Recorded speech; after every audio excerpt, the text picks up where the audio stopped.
Good morning दोस्तों। चलिए उपस्थित होइए सभी। Very very good morning. आ जाइए सभी। ओके। पता है आप सबकी प्रायर उपस्थिति ही हमें प्रेरित करती है कि हम पूरी तल्लीनता से आपको पढ़ा पाए, है ना। तो चलिए सभी उपस्थित हो जाएं, समय पर उपस्थित रहा करें। रेयर चांसेस ही है कि आपकी क्लास कभी लेट होगी, अदरवाइज हमेशा समय पर ही रहेगी। और बस आते ही हम लोग अपने विषय वस्तु को आरंभ करेंगे। देखो, समझो और सुनो बातों को। प्रहार बैच का मेरे द्वारा भूगोल विषय के साथ शुरुआत की केवल एक क्लास अभी आपके साथ हुई है, जो कि लास्ट कल की क्लास थी। और उसमें हमने ऐसा कुछ खास पढ़ाया नहीं था, केवल विषय के बारे में इंट्रोडक्शन दिया था कि भूगोल क्या है, भूगोल की प्रकृति क्या है। और आमतौर पर मैंने ये समझाने का प्रयास किया था कि जैसे ही लोगों से आप बोलोगे ना कि मेरा सब्जेक्ट ज्योग्राफी चल रहा है, तो लोगों के दिमाग में तुरंत ही आ जाता, अच्छा पर्वत पठार मैदान आदि का कुछ अध्ययन कर रहे होंगे। लेकिन परिभाषा में मैंने बताया था कि भूगोल पर्वत पठार मैदानों का केवल अध्ययन नहीं है। अगर पर्वत पठार मैदानों का केवल अध्ययन करना होता, चट्टानों का अध्ययन करना होता, तो भूगर्भ शास्त्र में कर लिया जाता, भूगोल में नहीं किया जाता।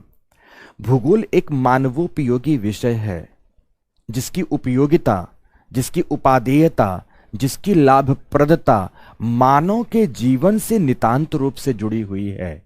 इसीलिए किसी भी उस विषय वस्तु का अगर हम अध्ययन करें, स्थलाकृति का अध्ययन करें, उच्चवच का अध्ययन करें, जो कि मानव के लिए अनुपयोगी है, वह भूगोल का अंग नहीं होगा। अगर पर्वतों का अध्ययन इस विषय में करना होता तो दुनिया के सारे पर्वतों को पढ़ते। अगर पठारों, मैदानों, घाटियों, नदियों, झीलों, तालाबों, समुद्रों का अध्ययन करना होता तो दुनिया के सारे समुद्रों का अध्ययन करते, झीलों का अध्ययन करते, नदियों का अध्ययन करते। पर ऐसा नहीं है। हम उन्हीं स्थलाकृतियों का अध्ययन करते हैं, उन्हीं क्षेत्रों का अध्ययन करते हैं जिनकी या कि आज के संदर्भ में या कि कभी भी के संदर्भ में मानव के लिए उपयोगिता साबित होती है। अर्थात यह मानवोपयोगी विषय है।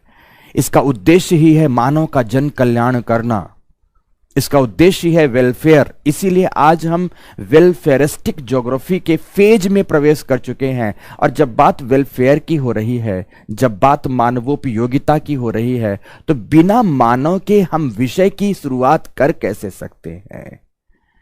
इसीलिए इस विषय में अगर किसी भी खंड को पढ़ा गया तो ये जरूर देखा जाता है कि इसका इंपॉर्टेंस मानव जीवन में क्या है, इसका इंपॉर्टेंस क्या है, मानव जीवन में क्या है। कुछ इस प्रकार से देखा जाता है। कल इस प्रकार से चीजों की बात करते हुए हमने समझाया था कि अगर भूगोल का पाठ्यक्रम देखेंगे तो दो खंड बटकर अलग होते हैं। एक होता विश्व का भौतिक भूगोल, तो विश्व का मानव भूगोल। तो यही चीज सेम भारत के संदर्भ में, भारत का भौतिक भूगोल तो भारत का मानव भूगोल। अर्थात भूगोल के दो उप अंग हुए, एक फिजिकल ज्योग्राफी का अंग हुआ तो एक ह्यूमन ज्योग्राफी का अंग हुआ। ये तमाम बातें हमने कल की कक्षा में आपको समझाई थी। अगर आप समरी के रूप में देखेंगे तो यही तमाम बातें हैं कि हमने भूगोल का एक परिचय,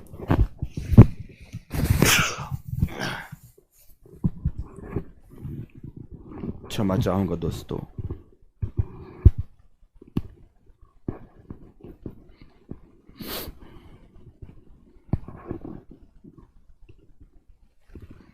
क्लियर हो गई मेरी बात? बस ध्यान से अब हम लोग आज के टॉपिक में प्रवेश करते हैं। आज के टॉपिक में प्रवेश करते हैं। कुछ बच्चे अनवरत रूप से कमेंट्स पर लगे हुए हैं। कोई बात नहीं, जहां तक बात अभिवादन की है तो अगेन मेरे तरफ से भी आपको इस शुभ संध्या वेला पर ईश वंदना के साथ बहुत बहुत सारी शुभकामनाएं। वेरी वेरी गुड मॉर्निंग, शुभ प्रभात, जो भी आप लिख रहे हैं। और अब आपका उद्देश्य केवल कमेंट्स तक सीमित नहीं रहना चाहिए, पढ़ना चाहिए। क्योंकि अब अगर आप सोचते हैं कि मैं कमेंट्स देखता रहूं और आपके कमेंट्स का जवाब, तो थोड़ा मुश्किल है। गुरुजी एटलस इंग्लिश में लें या हिंदी में, केवल इतना बता दीजिए। तो एटलस कोशिश करें कि इंग्लिश में लें। थोड़ी बहुत इंग्लिश पढ़ेंगे तो बेहतर ही रहेगा, क्योंकि अगर यूपीएससी ठीक से क्वालिफाई करना है तो बिना इंग्लिश का थोड़ा बहुत सहारा लिए क्वालिफाई करना भी मुश्किल हो जाएगा, है ना। इंग्लिश से इतना परहेज मत करना, क्योंकि जो मैं विषय भी पढ़ाने जा रहा हूं ना, कल मैंने कमेंट्स में भी देख लिया था, कुछ बच्चों ने लिखा था कि थोड़ा इंग्लिश शब्दावलियों का प्रयोग कम करिए, हिंदी का ज्यादा करिए। तो विषय बेसिकली विषय की प्रकृति पर निर्भर करता है कि हमें इंग्लिश शब्दों का प्रयोग करना है या नहीं। भूगोल विषय कंप्लीटली साइंटिफिक नेचर का है, और साइंटिफिक नेचर के विषयों में थोड़ी बहुत इंग्लिश शब्दावली का प्रयोग तो तकनीकीगत रूप से जरूर करना पड़ता है, क्योंकि इसका डेवलपमेंट यूरोप में हुआ, इसका डेवलपमेंट अमेरिका में हुआ। तो Europe and America, Germany, France, Russia आदि की जिन शब्दावलियों को हमें उपयोग करना है, उनका रियल एसेंस ट्रांसलेशन में कभी नहीं आता। वास्तविक एसेंस उनका उनके नाम में ही आता है। तो एग्जामिनर भी डिमांड करता है विद्यार्थियों से कि उन शब्दों को इंग्लिश में ही बात करो और इंग्लिश में ही लिखो, तो ज्यादा अच्छा होता है, कोई मार्क्स नहीं कट जाता है। जिन्होंने अगर आपके मस्तिष्क में गलत धारणा बनाई है, उस धारणा को निकालें। इंग्लिश शब्दावलियों का प्रयोग पूरे धूमधाम से कर सकते हैं, लेकिन टर्मिनोलॉजीज का प्रयोग करना है। भाषा आपकी हिंदी होनी चाहिए, भाषा हिंदी रखेंगे, बट टर्मिनोलॉजीज का प्रयोग आप इंग्लिश में, ज्योग्राफी में खूब बाजे गाजे के साथ कर सकते हैं, ढोल नगाड़े के साथ कर सकते हैं, बिना घबराहट के साथ कर सकते हैं। करके तो देखिए, शानदार मार्क्स आएगा, शानदार मार्क्स आएगा। ठीक है, चलो अब आगे आते हैं। आज का हमारा टॉपिक होगा, जैसा कि हमने कल ही बता दिया था, हम आज शुरुआत कर रहे हैं समुद्र विज्ञान से। कहां से शुरुआत कर रहे हैं? समुद्र विज्ञान से। सिलेबस के खंड मैंने लिखाया था, और शुरुआत कहां से करेंगे यह भी कल की कक्षा में मैंने बता दिया था। और शुरू करते हैं यहां से। चलो, समुद्र विज्ञान, जिसे आप कहते हैं ओशियनोग्राफी।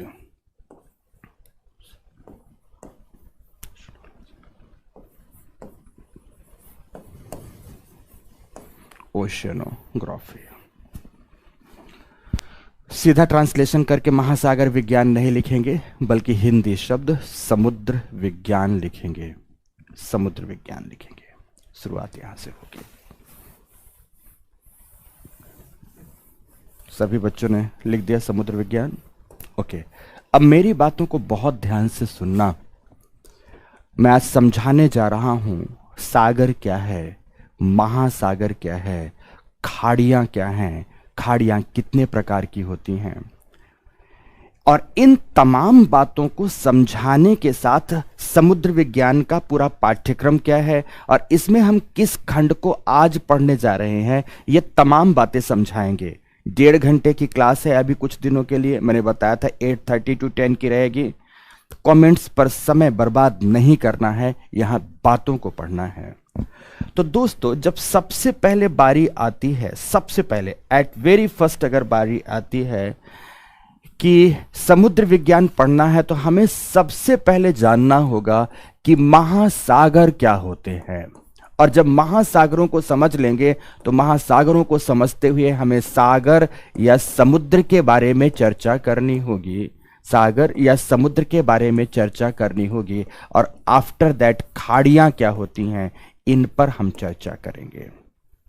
तो प्रश्न उठता है कि व्हाट इज ओशन, महासागर क्या हैं, और महासागर सागर से भिन्न कैसे हैं, तो सागर खाड़ियों से भिन्न कैसी हैं। तो महासागरों के बारे में जब भी आप परिभाषा देंगे तो क्या बताएंगे कि महासागर पृथ्वी पर व्याप्त वह विशालतम जल राशियां हैं। शब्द आपको मिला, विशालतम जल राशियां। विशाल शब्द मैंने नहीं बोला, बल्कि विशालतम जल राशियां हैं। कहां पर? पृथ्वी पर, पृथ्वी की सतह पर व्याप्त वह विशालतम जल राशियां हैं जो कि महाद्वीपों से घिरी होती हैं या महाद्वीपों के मध्य अवस्थित होती हैं।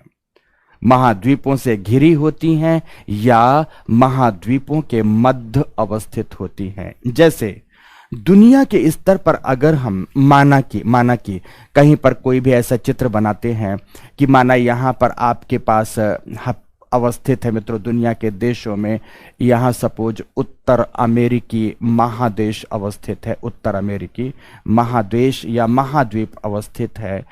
अब उत्तर अमेरिका के साथ यहाँ अगर आप आएंगे तो यहाँ दक्षिण अमेरिकी महादेश अवस्थित है, साउथ अमेरिका है। यहाँ पर अगर हम बात करें तो सपोज ये अफ्रीकी महाद्वीप है, अफ्रीकी महाद्वीप है। यहाँ यूरोप की अवस्थिति है, यहाँ यूरोप की अवस्थिति है दोस्तों, यूरोप की अवस्थिति है। ये आपका ग्रीनलैंड का सेक्शन है, यूरोप की अवस्थिति है। यहाँ एशियन कॉन्टिनेंट अवस्थित है, ये इंडिया है, यहाँ श्रीलंका लगा हुआ है। ये दक्षिण पूर्व एशिया में इंडोनेशियन आइलैंड्स हैं। ये दक्षिण पूर्व Asia, China, Kamchatka, Sakhalin peninsula etcetera etcetera है। और यहाँ पर अवस्थिति आपकी प्राप्त हो रही है मित्रों ऑस्ट्रेलिया की। मोटे मोटे तौर पर अगर विश्व का मानचित्र हम कुछ इस प्रकार से देखें, हालांकि आप जानते हैं सभी की पृथ्वी हमारी गोल है, इस तरह बोर्ड की भांति फ्लैट नहीं है। हमारी पृथ्वी इस तरह बोर्ड की भांति फ्लैट नहीं है, गोल है। तो अगर बोर्ड को उठाकर हम गोल घुमा दें तो ये अवस्थिति, इसका ये किनारा यहां से इसके टच होने वाला होगा, तो पूरी तरह से मिला होगा। और इसके संदर्भ में अगर आप देखते हैं तो यहां पर प्राप्त होता है अटलांटिक महासागर। क्या प्राप्त हो रहा है? अटलांटिक महासागर। यहां पर अगर आप देखेंगे तो प्राप्त हो रहा है हिंद महासागर, हिंद महासागर प्राप्त हो रहा है। तो इसके उत्तर अमेरिका और दक्षिण अमेरिका के पश्चिमी भाग में यहां पर प्राप्त हो रहा है प्रशांत महासागर, प्रशांत महासागर की प्राप्ति होती। और यही प्रशांत महासागर इस हिस्से में भी अवस्थित है, इस हिस्से में भी अवस्थित है। यहां से अगर इसे घुमा दिया जाए, नॉर्थ में आप सभी जानते हैं कि नॉर्थ पोल के आसपास आर्कटिक महासागर है दोस्तों। तो एकदम दक्षिण में, जिसमें से प्रशांत महासागर का दक्षिणी हिस्सा, अटलांटिक महासागर का दक्षिणी हिस्सा और हिंद महासागर का दक्षिणी हिस्सा, सबके दक्षिण हिस्सा को जोड़ दें, जो कि अंटार्कटिका महाद्वीप के चारों ओर उपस्थित है, उसे हम दक्षिण महासागर के नाम से जानते हैं। किस नाम से जानते हैं? दक्षिण महासागर के नाम से जानते हैं, जो कि अंटार्कटिका के चारों ओर हिलोरे ले रहा है, अंटार्कटिका के चारों ओर हिलोरे ले रहा है। रवि ठाकुर धन्यवाद, बहुत बहुत धन्यवाद। ओके चलिए आइए यहां आते हैं ध्यान से।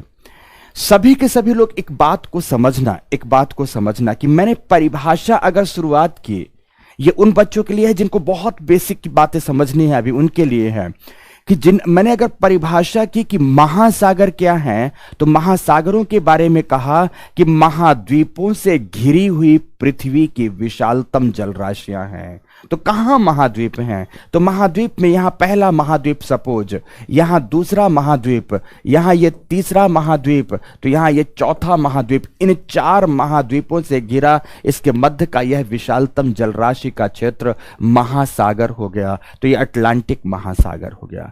तो कहां है महाद्वीप? यहां आप जानते हैं कि एशिया महाद्वीप है, एशिया महाद्वीप ये ऑस्ट्रेलिया महाद्वीप है। तो एशिया, ऑस्ट्रेलिया एंड अफ्रीका महाद्वीप के मध्य का जो ये विशालतम जलराशियों का क्षेत्र है, यह हिंद महासागर का क्षेत्र है। तो ठीक इसी तरह से उत्तर अमेरिका, दक्षिण अमेरिका, एशिया और ऑस्ट्रेलिया के बीच का महासागरीय क्षेत्र प्रशांत महासागरीय क्षेत्र, प्रशांत महासागरीय क्षेत्र है। तो दक्षिण में अंटार्कटिका एवं इन महाद्वीपों के मध्य का क्षेत्र दक्षिण महासागर है। तो कुल मिलाकर महासागरों की परिभाषा देने के लिए आपको महाद्वीपों की शब्दावलियों का प्रयोग अवश्य करना होगा। इसीलिए इसकी परिभाषा कुछ इस प्रकार से निकल कर आएगी। तो फिर प्रश्न उठता है कि अगर ये महासागर हैं तो फिर सागर क्या है? सागरीय जलराशियां कौन सी हैं? देखो, सागर के संदर्भ में परिभाषा दो प्रकार से आपको देनी होगी। सागर के संदर्भ में परिभाषा आपको दो प्रकार से देनी होगी, क्योंकि जनरली एक आम धारणा सागर के बारे में जो बनी है उससे थोड़ी सी भिन्नता मैं यहां पर प्रस्तुत करूंगा। पर पहले आम धारणा के दृष्टि से मैं समझाना चाहूंगा कि व्हाट इज सी। अभी तो आपने ओशन समझा, बट व्हाट इज सी अब देखना यहां आपको समझाता हूं। जैसे मान लो ये हिंद महासागर है, सारा का सारा ये हिंद महासागर है, तो हिंद महासागर के उत्तर में यहां पर अरब सागर, अरेबियन सी अवस्थित है।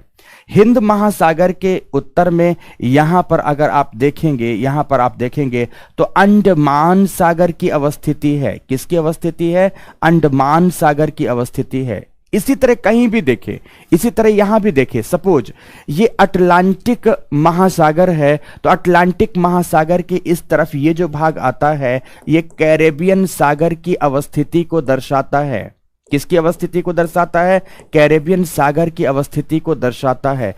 इसी तरह अगर आप प्रशांत महासागर में आए तो यहां पर आप सभी के सभी जानते हैं कि चीन का पीत सागर अवस्थित है, पीला सागर अवस्थित है। यहां जापान सागर अवस्थित है। जापान सागर के इस दक्षिणी हिस्से में दक्षिणी चीन, यहां तो पूर्वी चीन है और यहां पर दक्षिणी चीन, सदर्न चाइना ओशन, दक्षिणी चीन सागर अवस्थित है। तो तमाम आप देखेंगे कि जहां सागरों की बात आती है तो कहीं और मत भटकिए, आप केवल अपने ही हिंद महासागर में देखकर चीजों को समझिए कि महासागरों पर ही सागर की अवस्थिति दर्शाई जाती है।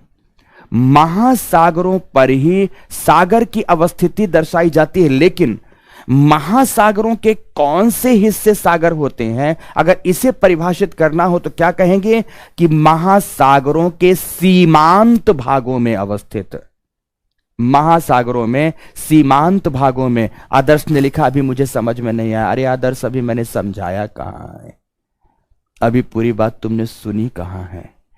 एक तो ये तो यही हुआ कि एक तरफ की हाथ मैंने लगाई है, अभी दूसरे हाथ की तो बारी आई नहीं और तुमने कह दिया कांव कांव कि मुझे समझ में आया कहां है। ठीक है, ध्यान से जिसे भी समझना है बात को पूरी तरह से सुने और आफ्टर दैट परसेप्शन बनाएं कि समझ में आया या नहीं। सुनना ही नहीं है तो फिर ईश्वर ही मालिक है कि कैसे मैं आपको बातें समझाऊं।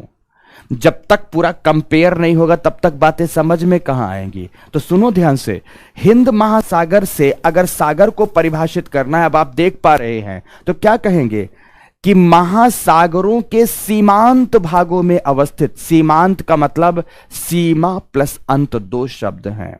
जहां इसकी सीमाओं का अंत हो रहा है, तो सीमांत भागों में अवस्थित वह जल राशियां, सारी की सारी सीमांत जल राशियां नहीं हो सकती। ध्यान से, सारी की सारी जल राशियां सीमांत में अवस्थित सागर नहीं हो सकती। पर मैं क्या परिभाषित कर रहा हूं कि महासागरों के सीमांत भागों में अवस्थित वह जल राशियां जो महाद्वीपीय तटों से या स्थलाकृतिक तटों से घिरी होती हैं। सपोज ये स्थलाकृति है, ये महाद्वीपीय खंड है, से घिरी होती हैं, उन्हें ही सागर कहा जाता है। फिर से मैं बोलूंगा, हिंद महासागर के संदर्भ में आप चीजों को देख रहे हो तो आप परिभाषा में देखो कि महासागरों के सीमांत भागों में अवस्थित वह जल राशियां, पर ये जल राशियां भी विशाल होंगी, वह विशाल जल राशियां जो लगभग 3 ओर से स्थल खंडों से घिरी होती हैं। अब 3 ओर शब्द प्रयोग नहीं भी करोगे तब भी चलेगा, अर्थात जो स्थल खंडों से घिरी होती हैं उन्हें हम सागर के नाम से जानते हैं। यहां देखो ये अफ्रीकी स्थल खंड से घिरी है, यहां देखो ये अरेबियन स्थल खंड से घिरी है, यहां पर देखो ये भारतीय प्रायद्वीपीय स्थल खंड से घिरी है। इसी तरह अंडमान सागर में आइए तो अंडमान सागर में यहां पर ये अंडमान निकोबार द्वीपों से घिरा है, उत्तर में बांग्लादेश तथा म्यांमार से घिरा है, पूर्व में थॉमस ऑफ क्रा से घिरा है तथा इसके साथ यहां पर इंडोनेशियाई द्वीप, सुमात्रा, जावा आदि से घिरा हुआ है। अर्थात किसी महासागर का वह सीमांत जलराशि क्षेत्र जो किससे घिरा होता है? देश या महाद्वीपीय स्थल खंडों से घिरा होता है। तो स्थल खंडों से संपर्कित जलराशियां ही सागर कहलाती हैं। पर यह किसका अंग होती हैं? यह महासागरों का अंग होती हैं। ठीक उसी प्रकार जैसे मेरी पूरी बॉडी को आप देखिए, एक महासागर हो गया। तो हाथ एक सागर है, यह हथेली एक सागर है, सिर एक सागर है, पैर एक सागर है। ठीक इसी प्रकार से जो परिभाषा सूर्या आपने दी है वो परिभाषा भी सही है, लेकिन मुझे यहां और भी बातें समझानी है। तो ध्यान से देखो, इसी तरह से आपने अगर अटलांटिक महासागर को देखा तो अटलांटिक महासागर का अंग या इसके सीमांत भाग में अवस्थित, जिसके यहां उत्तर में उत्तर अमेरिका, दक्षिण में दक्षिण अमेरिका, पश्चिम में मध्य अमेरिका आदि उपस्थित हैं, इनसे घिरा हुआ जो जलराशि का क्षेत्र है वह क्या कहलाता है मित्रों? वह सागर कहलाता है। तो यह कैरेबियन सागर हो गया। क्या हो गया? यह कैरेबियन सागर हो गया। क्लियर हो गई मेरी बात की नहीं? तो किसी को परिभाषित करेंगे। प्रशांत महासागर में बेरिंग सागर की बात करें, चौकचे सागर की बात करें, जापान सागर की बात करें, पीला सागर की बात करें, पूर्वी चीन सागर की बात करें, दक्षिण चीन सागर की बात करें, सबको देखेंगे तो सब में परिभाषा यही लागू होगी कि सभी की सभी सागरीय जलराशियां महासागरों का अंग हैं, जिनकी अवस्थिति देशों या महादेशों के तटीय क्षेत्रों में होती है एवं देशों तथा महादेशों के तटीय क्षेत्रों से घिरे हुए होते हैं।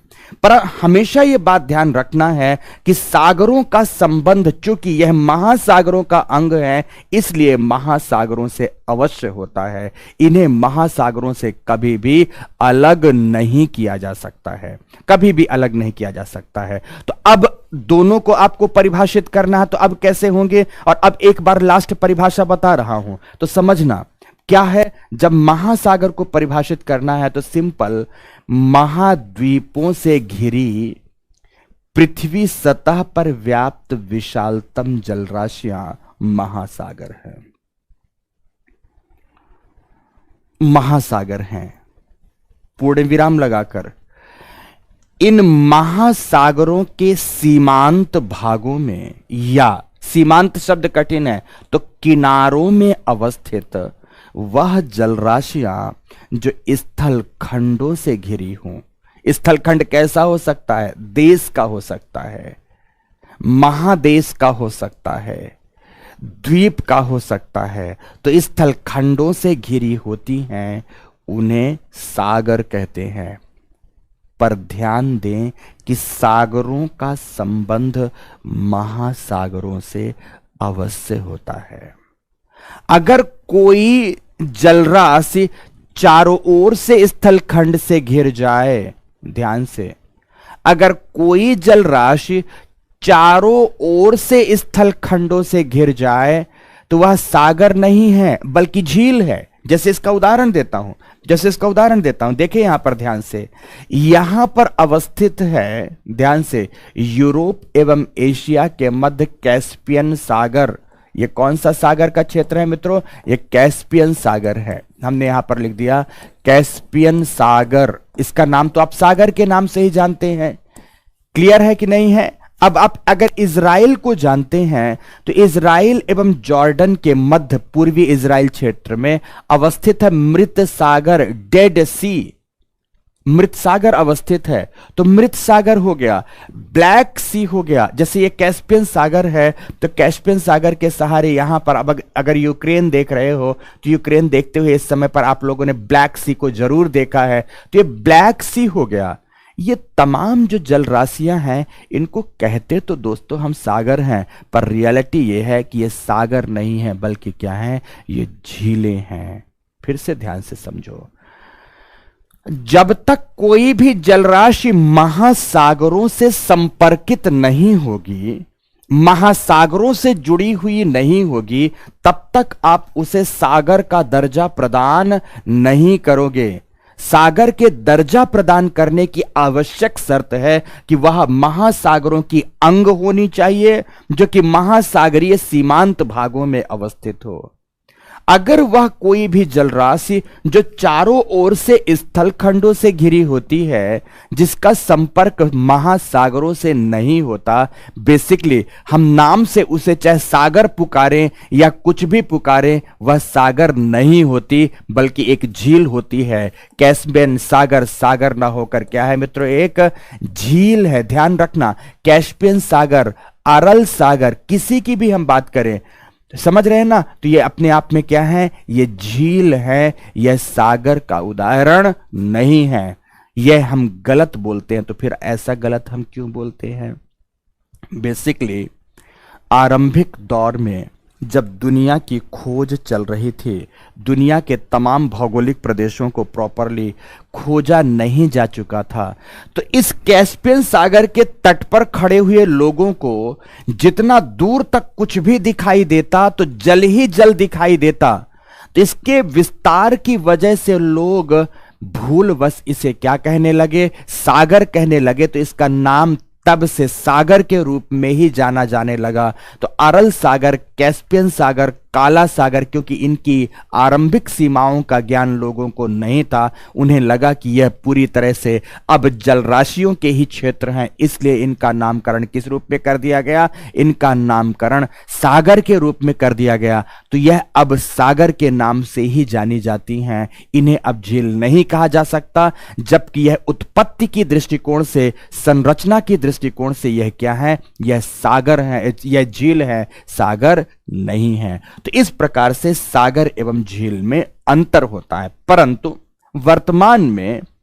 वर्तमान में समुद्र विज्ञान के विद्वानों ने, जिनको समुद्रवेत्ता कहा जाता है, ओशियनोग्राफर कहा जाता है, तो ओशियनोग्राफर्स ने इसकी कुछ एक हाइड्रोलॉजिकल डेफिनेशन भी बनाई है।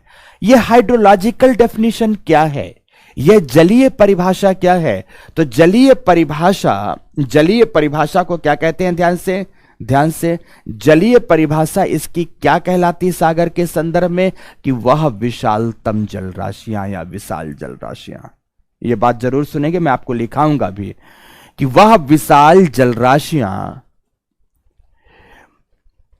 जिनमें तरंगे धाराएं, दोनों बातें, जिनमें तरंगे धाराएं व्याप्त हों, मतलब तरंगे भी पाई जाती हों, सागरीय धाराएं भी पाई जाती हों, तथा अब ये बात आगे और बड़ी बन जाती है, जिनमें तरंगे धाराएं व्याप्त हों, साथ ही ज्वार भाटा का प्रभाव स्पष्ट रूप से नजर आता हो, उन्हें हम सागरीय जल राशियां कहते हैं। तीन शब्द हाइड्रोलॉजिकल डेफिनेशन में, तीन शब्द हाइड्रोलॉजिकल डेफिनेशन में क्या कर देते हैं, यहां पर ध्यान से सुनना।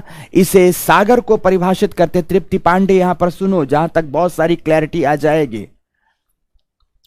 जाएगी कि अगर उनमें जलधाराएं पाई जा रही हैं, तरंगे पाई जा रही हैं, जलधाराएं हैं, तरंगे हैं, साथ में ज्वार भाटा के प्रभाव दिखाई दे रहे हैं, तो इस दशा में भी उन विशाल जलराशियों को सागर का दर्जा प्रदान कर दिया जाता है। जैसे भूमध्य सागर विस्तार इतना अधिक है कि एक झील के भांति आकृति होने के बावजूद सागर का दर्जा है। क्यों? क्योंकि उसमें तरंगे भी हैं, उसमें धाराएं भी हैं, और उसमें बेसिकली ज्वार भाटा का भी प्रभाव है।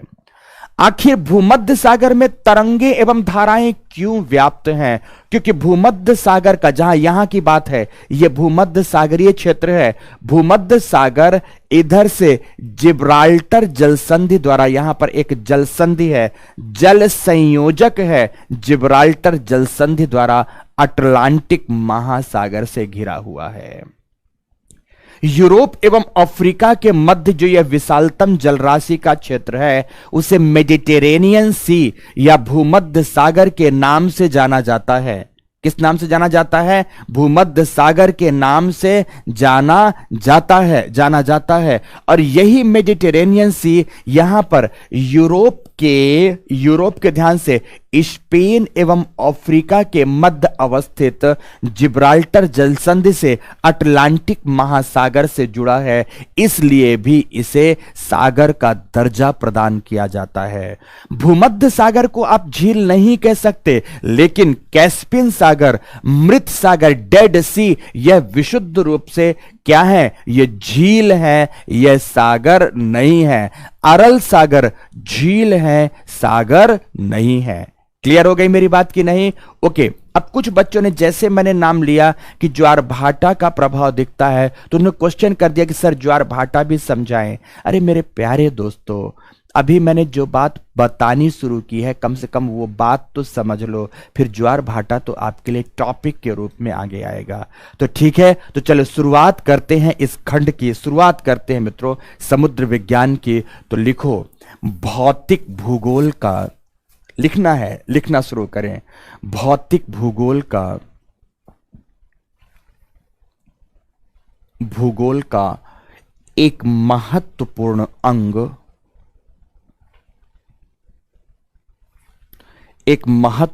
अंग, जिसमें सागरीय जलराशियों के भौतिक रासायनिक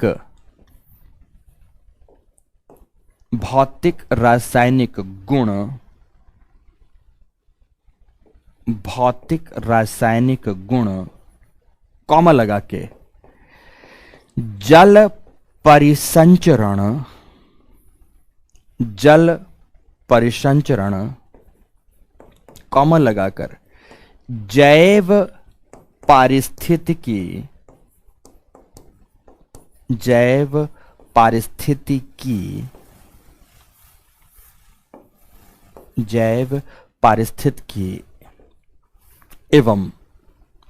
एवं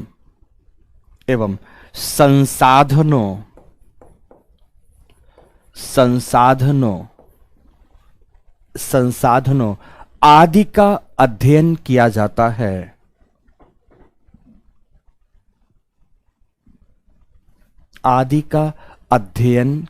जाता है।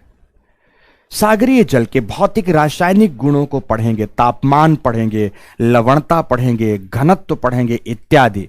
जल परिसंचरण को पढ़ेंगे, जल परिसंचरण में तरंगे पढ़ेंगे, धाराएं पढ़ेंगे, ज्वार भाटा पढ़ेंगे, सब लिखाऊंगा। बस थोड़ा सा धैर्य को दिखाएं मित्रों। एक एक लाइन क्रिस्टल क्लियर ना कर दूं तो बताना, पर शुरुआत तो करने दोगे तब तो। अगर शुरुआत ही नहीं करने देना तो कोई बात नहीं है, मैं तो करूंगा ही, और मैं तो तमाम तरीके से हर बातें स्पष्टता से ही पढ़ाने की कोशिश करूंगा। लेकिन पहला शब्द निकला नहीं कि दूसरे शब्द के लिए प्रश्न आ गया, तो ये आपकी समस्या है और आपको अपनी समस्या को ठीक करना पड़ेगा। समझ रहे हैं मेरी बात की नहीं? आपको दिल्ली आना है और दिल्ली जाने के लिए सपोज मैं आपके नगर से बोलता हूं कि एक्स नगर से आपको बस पकड़ना है, तो दूसरा बच्चा पूछे सर बस पकड़ना, दिल्ली पहुंच गया मैं। अरे भाई, बस पकड़कर आपको रेलवे स्टेशन पहुंचना है। मुझे बोलने तो दोगे अगली बात, पर जैसे मैंने कहा कि आपको बस पकड़ना है अपने गांव से, तो आप बोले सर दिल्ली पहुंच गया। अरे यार, थोड़ा सा तो रुक जाओ, इतना तो अधीर मत हो जाओ, और इतनी अधीरता के साथ यूपीएससी ना बाबा ना, थोड़ा सा चीजों को ठीक से करो। ठीक है, ध्यान से। मैंने क्या कहा कि भौतिक रासायनिक गुण पढ़ेंगे, जल परिसंचरण में तरंगों को पढ़ेंगे, मतलब जल स्थिर नहीं है बल्कि परिसंचरित कर रहा, चल रहा है, गति कर रहा है, तरंगों के रूप में, धाराओं के रूप में, ज्वार भाटा के रूप में चल रहा, तो यह सब पढ़ेंगे। जैव पारिस्थितिकी को पढ़ेंगे, यहां पर जीवन कैसा है, प्रवाल भित्तियों को पढ़ेंगे, मछलियों के जीवन को पढ़ेंगे, तमाम तरह की बातों को पढ़ेंगे। तो यहां किस प्रकार के संसाधन पाए जाते हैं, इन तमाम बातों का अध्ययन किसके अंतर्गत किया जाता है? समुद्र विज्ञान के अंतर्गत किया जाता है। किसके अंतर्गत किया जाता है मित्रों? समुद्र विज्ञान के अंतर्गत किया जाता है। पूर्ण विराम लगाएं। तो अब परिभाषा की बारी आती है, तो पैरा चेंज करते हुए लिखें पृथ्वी सतह पर व्याप्त, पृथ्वी सतह पर व्याप्त, पृथ्वी सतह पर व्याप्त वह विशालतम जलराशियां, वह विशालतम जलराशियां, जलराशियां, वह विशालतम जलराशियां जो महाद्वीपों, महाद्वीपों से घिरी होती हैं, महाद्वीपों से घिरी होती हैं, घिरी होती हैं, वह महासागर कहलाती हैं, महासागर कहलाती हैं।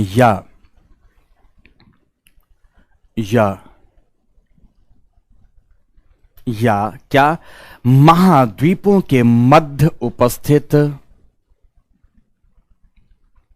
महाद्वीपों के मध्य अवस्थित पृथ्वी की विशालतम जलराशियां, पृथ्वी की विशालतम जलराशियां, जलराशियां महासागर होती हैं,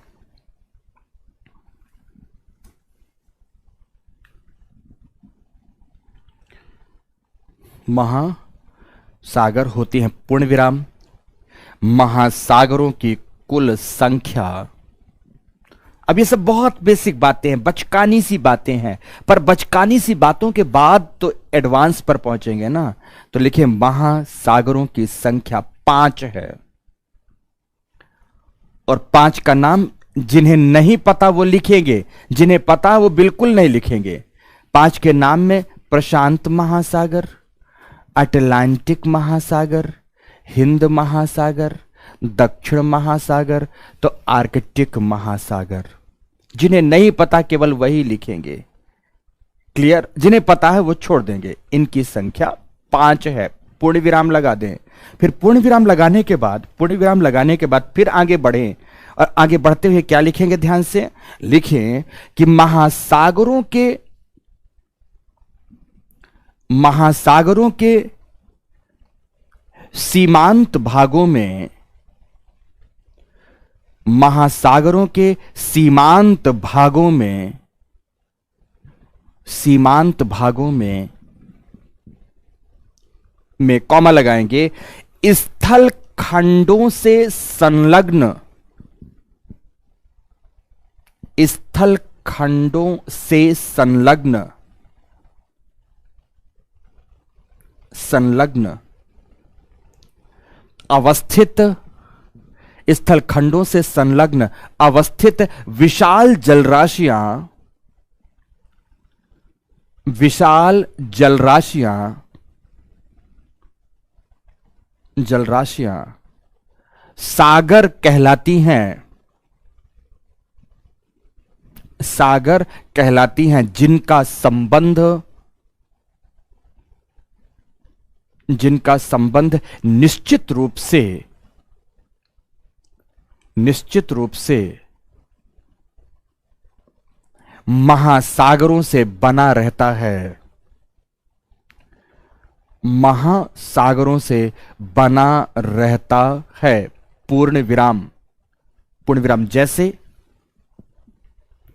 जैसे हिंद महासागर, सबसे सरल उदाहरण, अपना उदाहरण दीजिए। हिंद महासागर के उत्तरी सीमांत में अरब सागर एवं अंडमान सागर, लाल सागर भी है यहां पर, तो अरब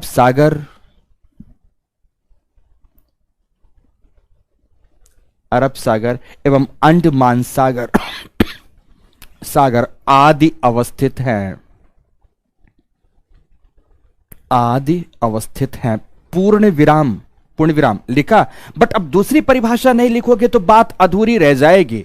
अब बात अधूरी करना तो पाप है मित्रों, अक्षम्य अपराध है। तो चलो बात पूरी करते हैं। लिखो पुनः, पुनः, पुनः में क्या लिखेंगे? देखो, लिखे जल विज्ञान की परिभाषा के अनुसार। मैंने कहा ना कि हाइड्रोलॉजिकल डेफिनेशन लिखना है, तो लिखो जल विज्ञान की परिभाषा के अनुसार, परिभाषा के अनुसार तटों से संलग्न, तट मतलब किनारे, तटों से संलग्न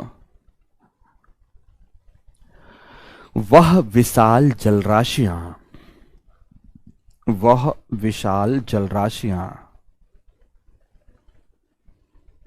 जलराशियां जिनमें, जिनमें तरंगों एवं धाराओं के साथ साथ, तरंगों एवं धाराओं के साथ साथ,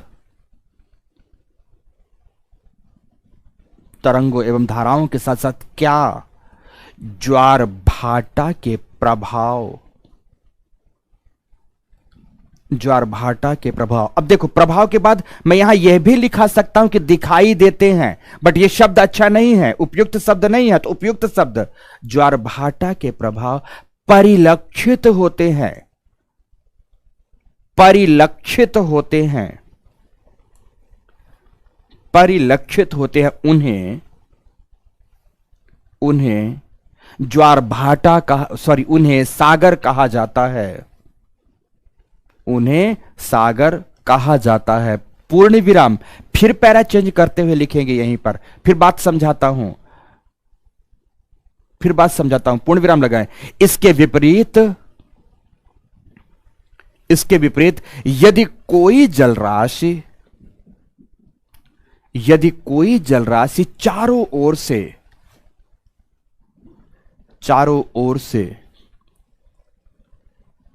चारों ओर से स्थल खंडों से घिरी हो, स्थल खंडों से घिरी हो, एवं, एवं उसका संपर्क, उसका संपर्क महासागरों से नहीं हो, महासागरों से नहीं हो, महासागरों से नहीं हो, तो उसे, तो उसे झील कहा जाता है, झील कहा जाता है, झील कहा जाता है। पूर्ण विराम, पूर्ण विराम। जैसे, जैसे कैस्पियन सागर, मृत सागर, कैस्पियन सागर, मृत सागर, काला सागर, ब्लैक सी, काला सागर आदि, आदि, आदि क्या है? झील है, सागर नहीं, झील है, सागर नहीं। मुझे लगता अब महासागर क्या है, सागर क्या है, झील क्या है, ईच एंड एवरी स्टूडेंट को अब तक जाकर बातें समझ में आ गई होंगी। अब तो कोई कंफ्यूजन शेष नहीं बचा, अब तो कोई कंफ्यूजन शेष नहीं बचा ना। ओके, आगे बढ़ते हैं। इन सब के साथ एक बात आपको और समझनी होगी, एक बात और समझनी होगी कि आपने महासागरों को समझा, सागर को समझा, अब खाड़ियां क्या होती हैं। भारत के संदर्भ में उदाहरण प्रस्तुत करता हूं। खाड़ियां क्या होती हैं? खाड़ियों के बारे में, खाड़ियों के बारे में मित्रों, कई इंग्लिश में नाम भिन्न भिन्न है, पर हिंदी में एक ही नाम आता है। इंग्लिश में नाम भिन्न भिन्न है। जैसे उदाहरण देकर बताता हूं, उदाहरण देकर बताता हूं। यहां पर खाड़ियों के बारे में आपको एक मानचित्र मैंने भारत का दिखाया। सपोज देखो, चलो इंडिया में आते हैं, क्यों हम दुनिया का कोई ऐसा उदाहरण लें, अपने भारत का ही उदाहरण ले लेते हैं। सपोज, जस्ट वेट मित्रों, मैं आपको चीजें दिखा रहा हूं, पर थोड़ा सा मुझे समय देंगे, वक्त देंगे, वक्त देंगे आप।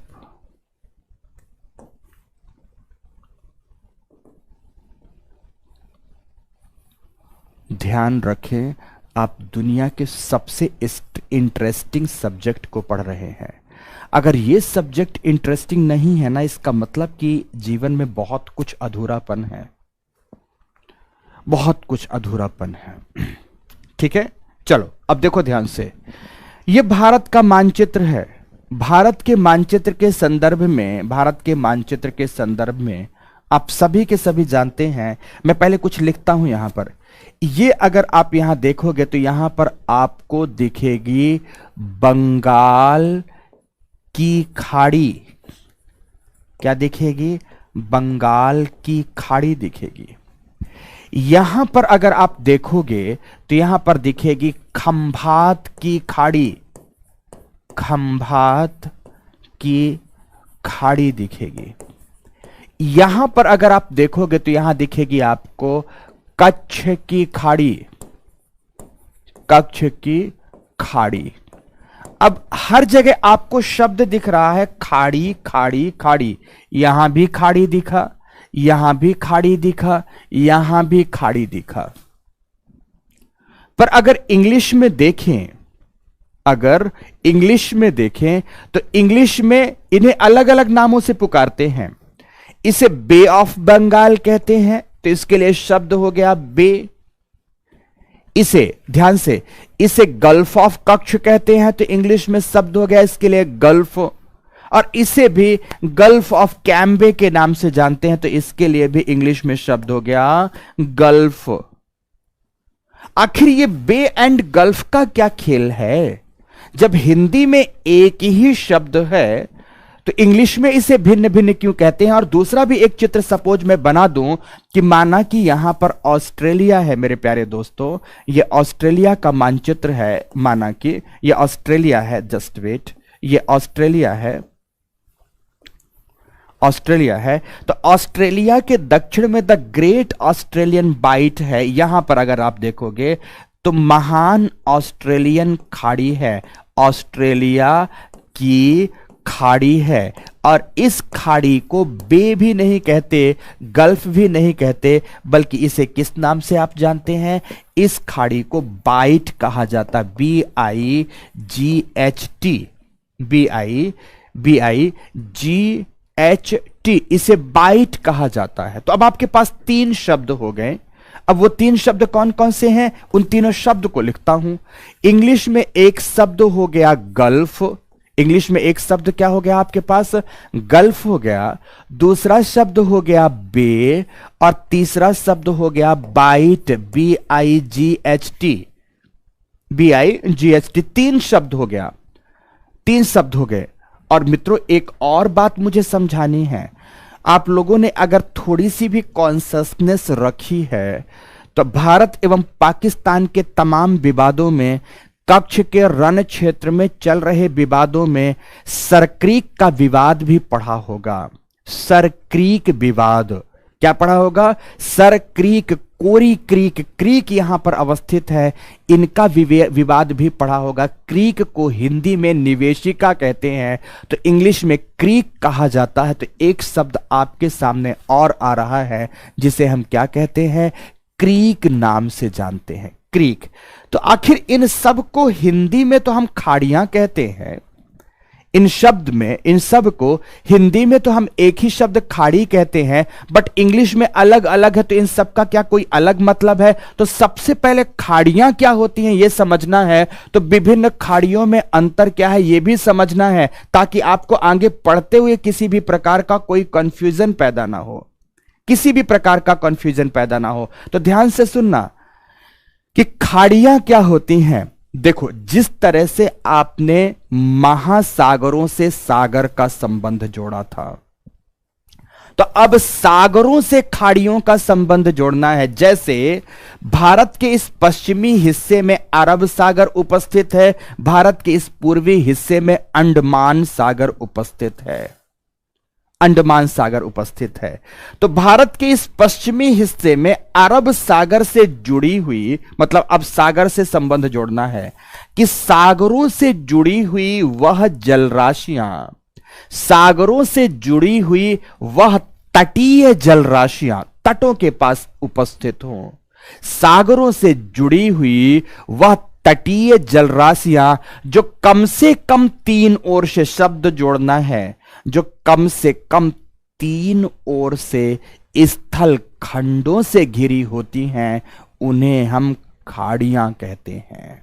फिर से, सागर की बात और तट की बात, तो सागरों से जुड़ी तटीय क्षेत्रों की वह जलराशियां जो कितने ओर से, 3 ओर से, किससे घिरी हो, स्थल खंडों से घिरी होती हैं, उसे हम खाड़ी कहते हैं। यहां देखो 1 2 3, यहां देखो 1 2 3, यहां देखो 1 2 और 3 ओर से कम घिरे हैं, किससे, स्थल खंडों से घिरी हैं, इसीलिए इन्हें हम क्या कहते हैं, खाड़ी कहते हैं, खाड़ी कहते हैं। लेकिन ये खाड़ियां अपनी रचना की दृष्टिकोण से, अपने आकृति की दृष्टिकोण से, अपने प्रकार की दृष्टिकोण से एक दूसरे से भिन्न भिन्न पाई जाती हैं। और वह भिन्नता कैसी होती है, इसे अगर आपको मैं एक चित्र में दिखाऊं तो समझने की कोशिश करिएगा। माना कि यह कोई एक सागरीय तटवर्ती क्षेत्र है, सागरीय तटवर्ती क्षेत्र है। अब इसको इस चित्र के माध्यम से यहां समझने की कोशिश करिएगा। चलिए, यहां पर एक ओशन बेसिन में हम इन सारे को एक साथ चित्र बनाकर आपको समझाने की कोशिश करते हैं।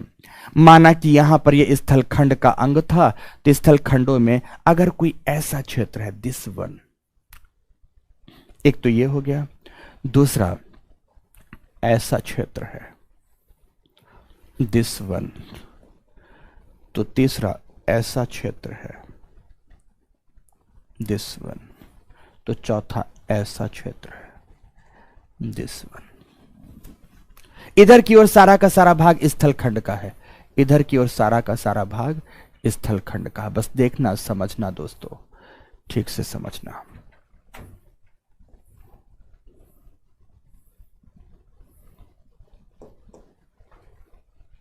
इधर आप स्थलखंड की ओर, यहां आपको सागर दिख रहा है, यह सागर का विस्तार क्षेत्र है, पूरा का पूरा यह सागर है।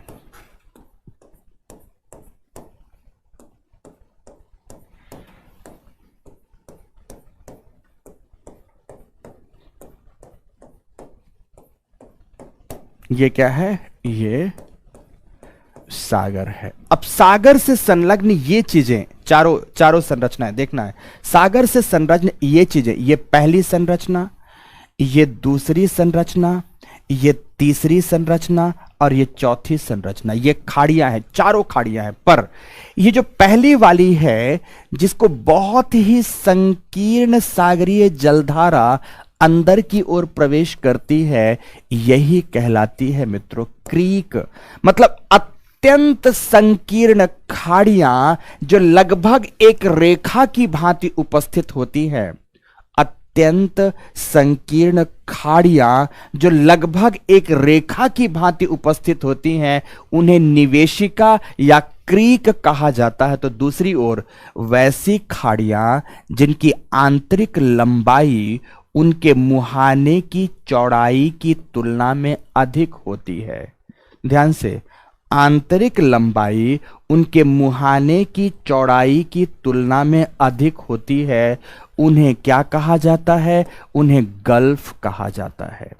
तो वैसी खाड़ियां जिनकी आंतरिक लंबाई लगभग, पूरी तरह से तो इक्वल नहीं हो सकता, उनके मुहाने के चौड़ाई के लगभग बराबर होती हैं, लगभग बराबर होती हैं, मुहाने के चौड़ाई के लगभग बराबर होती हैं, उन्हें क्या कहा जाता है दोस्तों, उन्हें बे कहा जाता है। तो जिनके मुहाने की चौड़ाई उनके आंतरिक लंबाई की तुलना में अधिक पाई जाती है, उन्हें हम किस नाम से जानते हैं, उसे हम बाइट के नाम से जानते हैं। तो ये अंतर होता है रचना के आधार पर, आकृति के आधार पर, क्रीक, गल्फ, बे, बाइट में अंतर होता है। तो अब सभी के सभी लोग लिखेंगे, फिर ये चित्र बनाएंगे। तो लिखो सभी के सभी खाड़ियों की परिभाषा, खाड़ियों की परिभाषा लिखें। लिखें स्थलीय तटों से संलग्न, स्थलीय तटों से संलग्न संलग्न वह सागरीय जलराशियां, वह सागरीय जलराशियां स्थलीय तटों से संलग्न वह सागरीय जलराशियां, जलराशियां जो जो लगभग लगभग तीन ओर से स्थलों से घिरी होती हैं,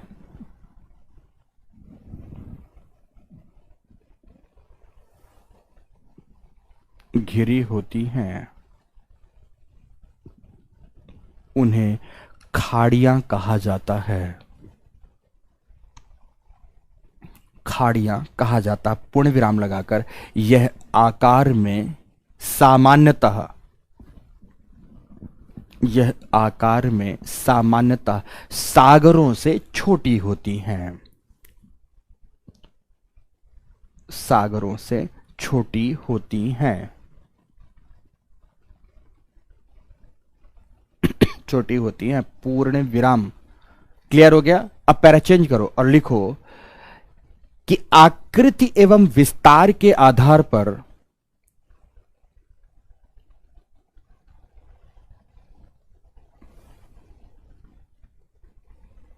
आकृति एवं विस्तार के आधार पर खाड़ियों को निम्नलिखित चार वर्गों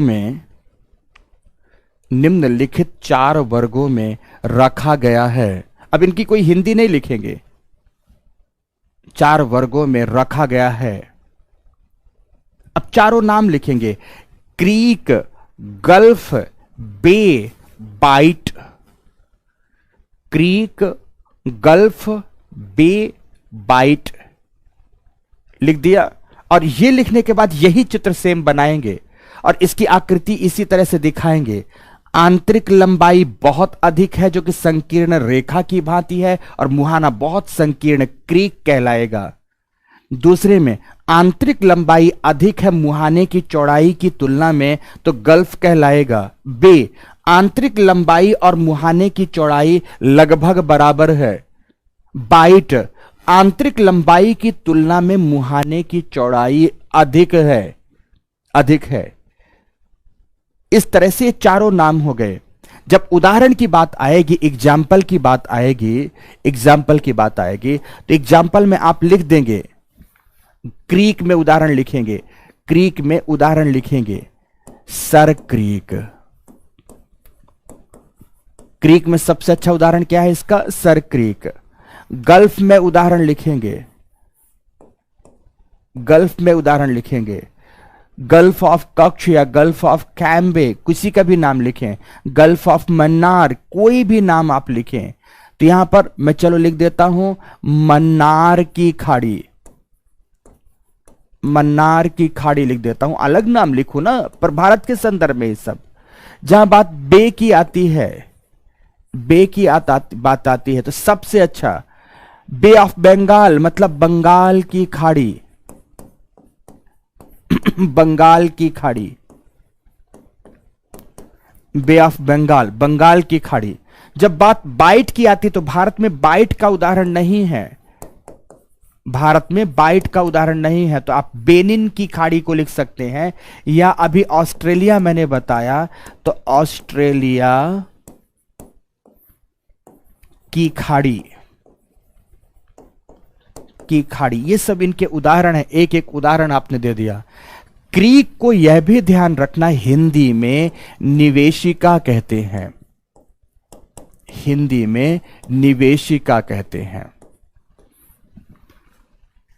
निवेशिका कहते हैं।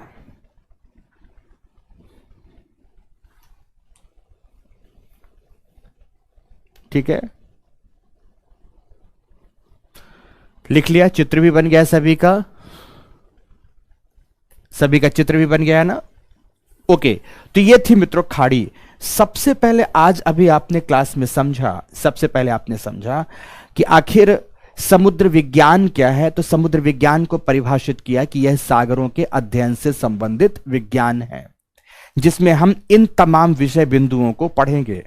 तो दूसरी बात अब आपके मस्तिष्क में आई कि महासागर एवं सागर क्या है, और जैसे आप सागर का नाम लेते हो, अब देखो कैसे रिलेशन आपको डेवलप करना है। महासागरों के सीमांत भाग में अवस्थित होते हैं सागर, और सागरों के भी सीमांत भाग में अवस्थित होती हैं खाड़ियां। अंतर दोनों में क्या है? कई बार लोग कहते हैं कि दोनों एक जैसी लगने लगी सर। अरे कहां से एक जैसी लगने लगी? जैसे मेरे शरीर में अवस्थित है मेरा हाथ, तो यह सागर हो गया, और हाथ में अवस्थित है उंगलियां, तो ये खाड़ियां हो गई। हाथ में अवस्थित है उंगलियां, तो ये खाड़ियां हो गई। तो कैसे एक हो गया? एकदम अलग हो गया कि महासागरों के सीमांत जलराशियां सागर हैं, तो सागरों की सीमांत जलराशियां खाड़ियां कहलाती हैं। खाड़ियां कहलाती, सब कुछ लिखा दिया, चित्र भी बनवा दिया आपको। तो खाड़ियों से भी आप पूरी तरह से परिचित हो गए। तो अब जब आप समुद्र विज्ञान पढ़ रहे होंगे और ये शब्दावलियां आ रही होंगी, तो आपको दिक्कत कभी भी नहीं आएगी, किसी भी तरह की कोई भी दिक्कत अब आपको नहीं आएगी। और अब आफ्टर दैट इन्हें पढ़ते हुए, सॉरी मैंने क्या कर दिया, क्षमा चाहूंगा दोस्तों, यस, अब इनको पढ़ते हुए आपको दिक्कत नहीं आएगी और आप यहां तक की तमाम बातें समझ चुके हैं। तो अब आपका जो अगला स्टेप होगा, अगला स्टेप पढ़ने का होगा मित्रों, वो क्या होगा? ध्यान रखें, आज हम सबसे पहले यह बता दें कि समुद्र विज्ञान के पाठ्यक्रम में क्रमवार मैं क्या क्या पढ़ाऊंगा। क्रमवार मैं क्या क्या पढ़ाऊंगा, तो लिखो समुद्र विज्ञान का पाठ्यक्रम। समुद्र विज्ञान का पाठ्यक्रम एकदम क्लियर होना चाहिए, क्रिस्टल क्लियर होना चाहिए कि किसमें हमें पढ़ना क्या क्या है। तो पाठ्यक्रम लीजिए। पाठ्यक्रम का पहला बिंदु होगा सागरों का क्षेत्रीयकरण।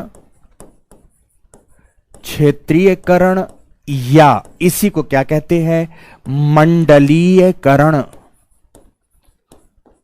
मंडलीयकरण इंग्लिश में बोलते हैं जोनिंग ऑफ द ओशन। क्या कहते हैं? Zoning of the ocean. पहला टॉपिक होगा आपका। दूसरा टॉपिक होगा सागरीय तापमान एवं लवणता। ये दूसरा टॉपिक होगा आपका पढ़ने का। तीसरा टॉपिक होगा सागरीय गत्यात्मकता या सागरीय परिसंचरण। और परिसंचरण में तीन बातें पढ़ेंगे। पहला सागरीय तरंग पढ़ेंगे, दूसरा तरंग के बाद, जस्ट वेट, तरंग के बाद ज्वार भाटा पढ़ेंगे, और इसके बाद पढ़ेंगे हम लोग सागरीय धाराएं। ये तीन बातें पढ़ेंगे सागरीय परिसंचरण में। तीसरा विषय वस्तु आएगा हमारा, तीसरे के बाद चौथा आएगा प्रवाल भित्तियां। प्रवाल भित्तियां, कोरल रीफ्स आएगा। कोरल रीफ्स सागरीय परिसंचरण मतलब ओशियनिक सर्कुलेशन कहलाएगा। फिर कोरल रीफ आएगा। फिर पांचवें नंबर पर आएगा सागरीय निक्षेप, डिपॉजिट एवं संसाधन।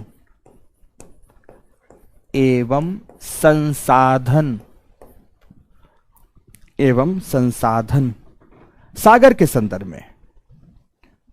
संदर्भ में इतने विषय वस्तुओं का हमें अध्ययन समुद्र विज्ञान के अंतर्गत करना है। पहले दिन क्लैरिटी होनी चाहिए कि आपको क्या क्या पढ़ना है। और मित्रों, इतना महत्वपूर्ण सेक्शन है कि पिछले 8 वर्षों ने यूपीएससी ने 3 बार पेपर, जीएस के पेपर फर्स्ट में आपसे समुद्र विज्ञान से प्रश्न पूछा है।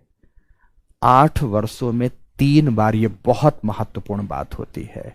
और फुल लेंथ आपसे क्वेश्चन पूछा है 2 बार, तो सीधे समुद्री धाराओं से प्रश्न पूछ लिया है। 2 बार सीधे सीधे समुद्री धाराओं से प्रश्न पूछा है। आपको बहुत अच्छे से इस टॉपिक को तैयार करना है।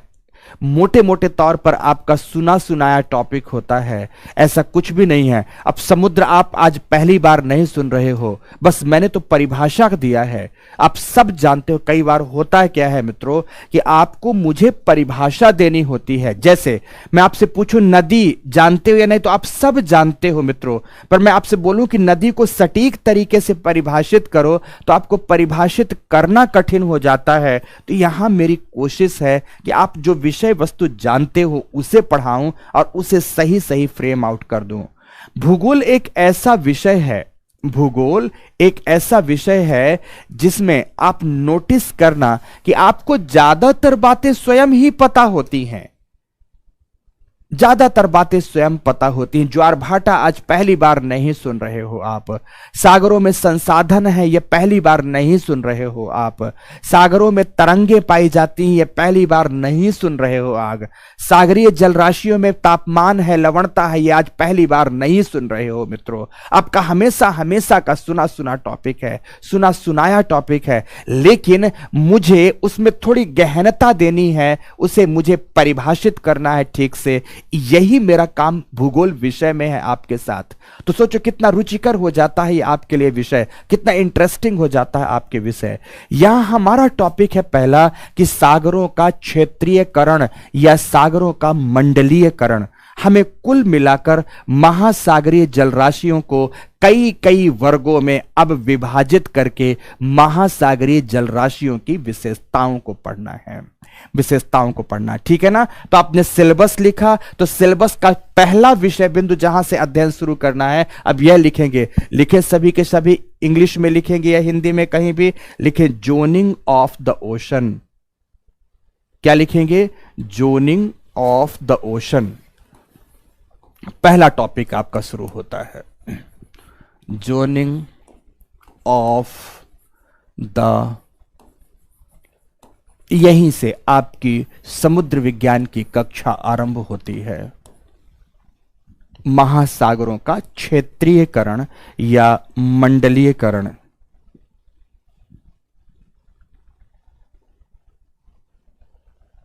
महासागरों का क्षेत्रीयकरण या मंडलीयकरण लिख दिया। अब देखो, पहले तो आपको समझना है कि महासागरीय जलराशियां एक बाउल की भांति हैं। बहुत सिंपली समझना है कि मान लो आपके पास एक कटोरा है, चलो कटोरा यहां पर दिखा देते हैं मोटे मोटे तौर पर। मान लो आपके पास एक कटोरा है, दिस वन, एक कटोरा है, और कटोरा है तो आप इसे कुछ ऐसा भी देख सकते हैं।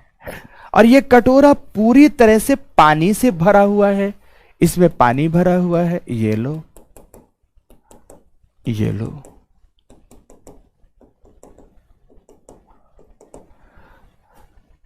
अब इस कटोरे को सपोज आप स्थल से जोड़ दो, स्थल खंड से यहां पर जुड़ गया, सपोज यहां पर स्थल मंडल जुड़ा है, दिस वन स्थल मंडल जुड़ा है। अब स्थल मंडल से आपने जोड़ दिया, यहां पर आप बैठे हो, चलो मैंने यहां पर आपको बैठा दिया, देखो मैंने आपकी कितनी सुंदर सी फोटो बनाई है, ये आप बैठे हो। अब जब आप बैठे हो तो आपको तो ऊपर का ये सागरीय जल की सतह दिख रही है, कटोरे में भरे हुए पानी का केवल ऊपरी हिस्सा दिख रहा है, दिस वन, जिसे आप सी लेवल कहते हैं। बट कटोरे के नीचे क्या है आपको कुछ भी नहीं दिख रहा। कटोरे के नीचे क्या है आपको दिख नहीं रहा, क्योंकि जल की गहराई बहुत अधिक है, जल की गहराई बहुत अधिक है मेरे प्यारे दोस्तों। तो आपको केवल दिखेगा इस तरह। तो ध्यान से अगर सागरों को देखना है और समझना है तो सागरों के बारे में एक चीज आपको जानना चाहिए, महासागरों के बारे में एक चीज आपको जानना चाहिए कि मैंने अभी का अभी आपको बताया है कि यह महाद्वीपों से घिरे हुए या स्थल खंडों से घिरी हुई जलराशियां होती हैं। प्लेट टेक्टोनिक थ्योरी ने थोड़ी देर पहले अभी बताया है, प्लेट टेक्टोनिक थ्योरी ने बताया है कि महाद्वीपों से घिरी हुई जलराशियां होती हैं। तो सपोज एक इधर की ओर महाद्वीप है, एक इधर की ओर भी महाद्वीप है, इन दोनों ओर से महाद्वीपों से कुछ इस तरह से घिरी हुई जलराशि के क्षेत्र होंगे, कुछ इस तरह से घिरे हुए जलराशि के क्षेत्र होंगे। परंतु हमें यहां पर देखो आप, यहां हमें अगर इन्हें देखना है तो ये हमें किस तरह से दिखाई देते हैं, कुछ ऐसे दिखाई देंगे, दिस वन। और ये पूरा का पूरा भाग पानी में डूबा होगा, जल में डूबा होगा। तो आओ यहां पर मैं इसको जल से डूबा भी देता हूं। ये भाग जल में डूबा है और ये है मित्रों आपका सागर, ये है आपका सागर। आप यहां पर बैठकर सागर की मौजें ले रहे हैं तो आपको सागर यह दिख रहा है, सागर की गहराई का कोई भी हिस्सा नहीं दिख रहा है। आप उसे नहीं देख पा रहे हो, केवल सागर के ऊपरी सतह को देख रहे हो, जहां पर तरंगें आती हैं, जहां पर लहरें आती हैं, जहां पर धाराएं आती हैं, केवल आप उस ऊपरी हिस्से को ही देख पा रहे हो। इसी सागरीय जलराशि क्षेत्र का हमें कई कई आधारों पर विभाजन करना है, कई कई आधार लेने हैं और उन आधारों पर इसका विभाजन करना है। तो पहला आधार है हमारा सूर्य के प्रकाश की प्रवेशता के आधार पर सागरीय जलराशियों को 3 मंडलों में बांटा जाता है। जो पहला आधार है मेरे प्यारे दोस्तों वो क्या है? सूर्य प्रकाश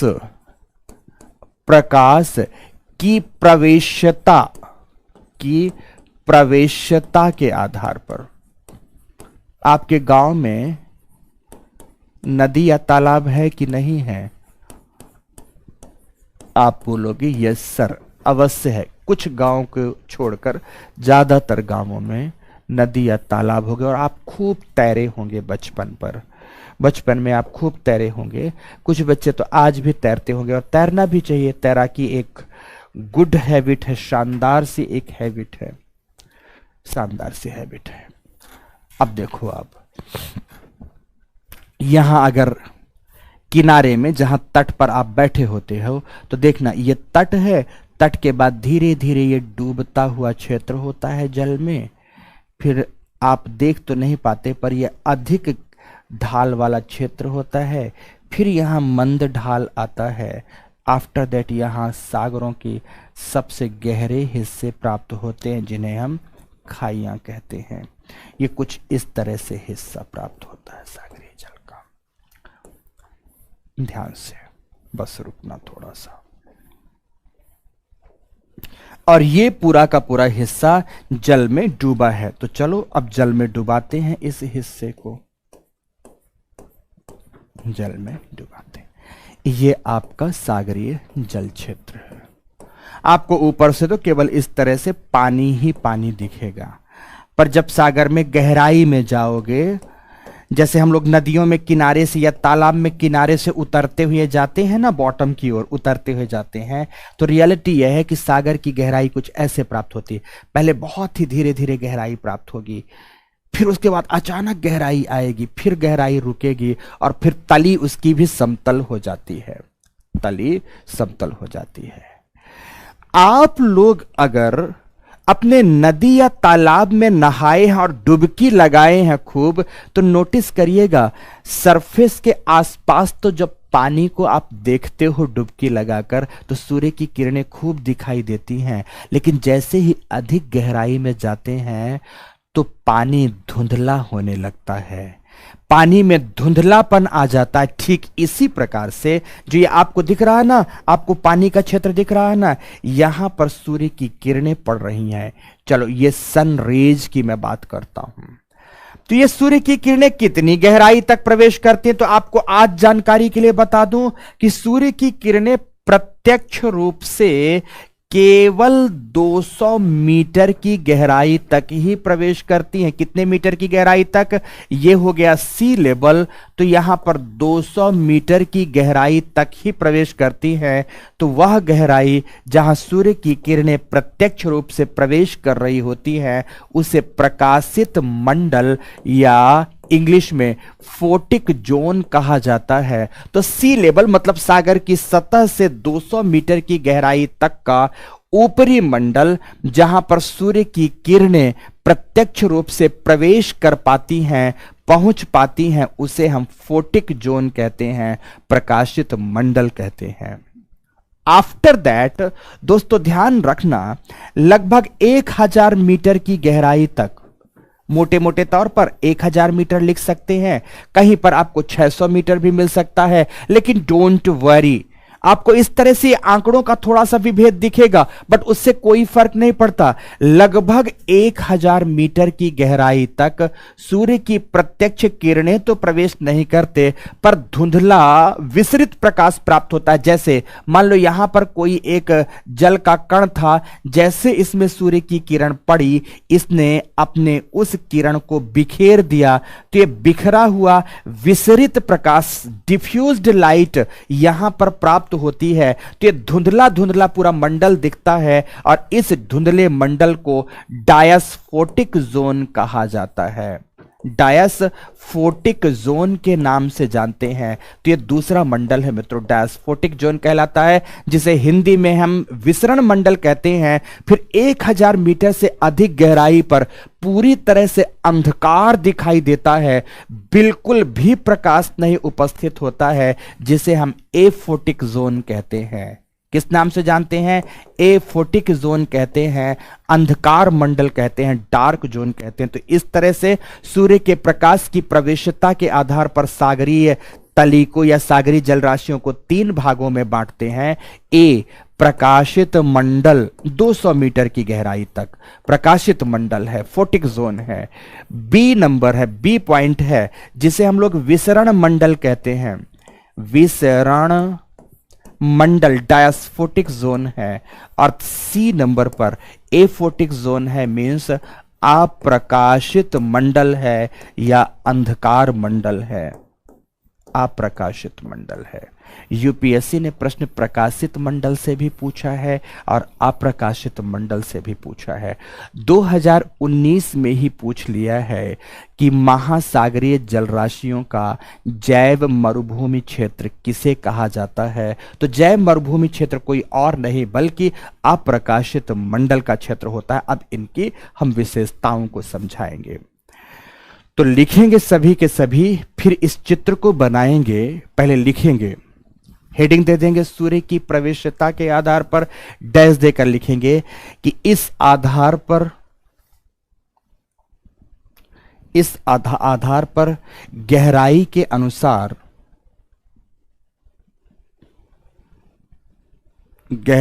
अनुसार सागरीय जल क्षेत्रों को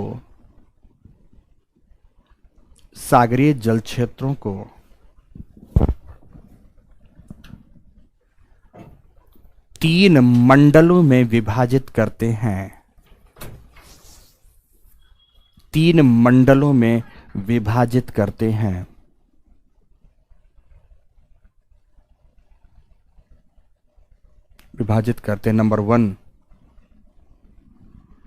नंबर वन फोटिक जोन प्रकाशित मंडल।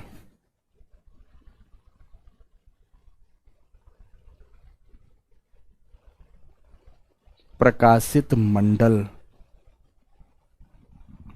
मंडल डैश देकर लिखना। प्रकाशित मंडल में लिखे यह 200 मीटर की गहराई तक है।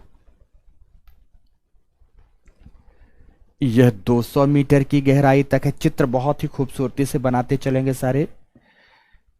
चित्र आपके मार्क्स को इनरिच करेंगे, इंक्रीज करेंगे। यह 200 मीटर की गहराई तक है,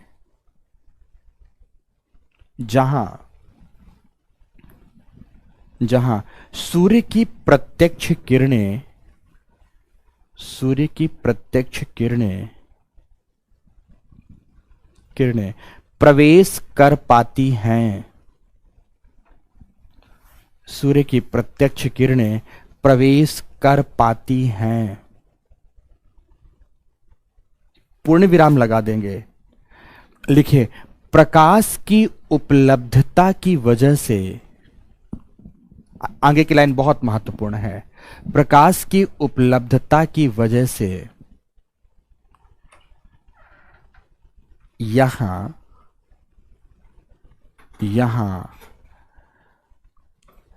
सागरीय जल क्षेत्रों की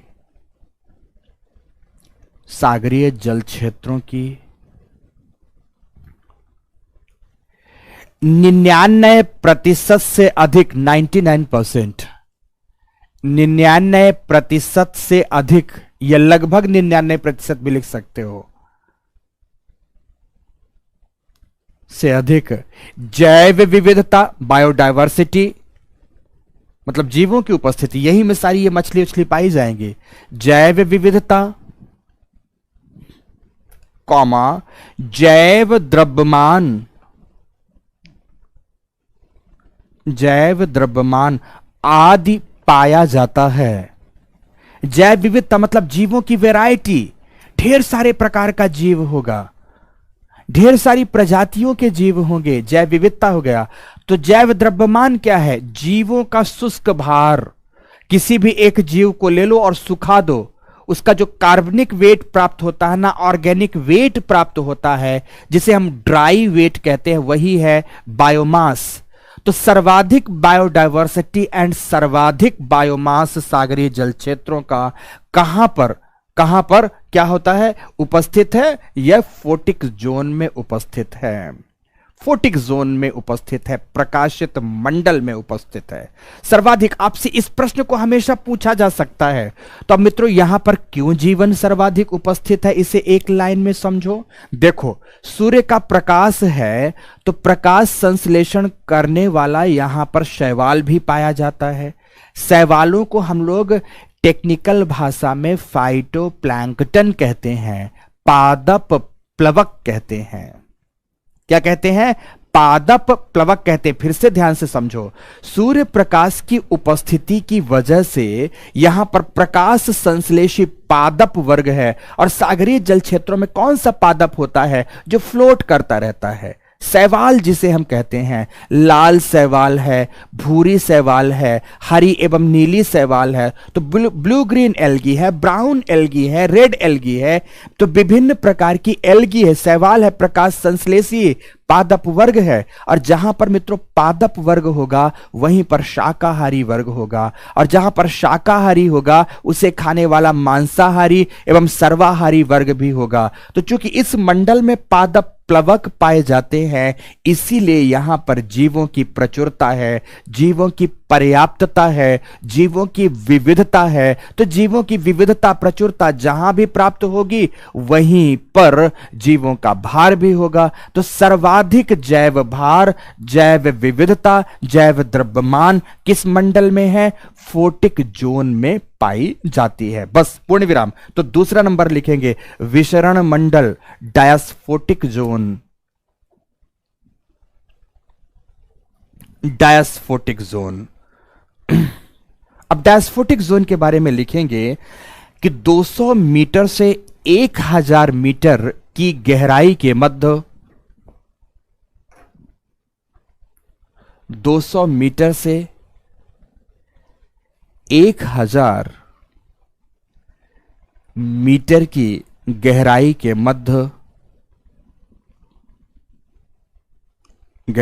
मध्य, उपस्थित सागरीय जल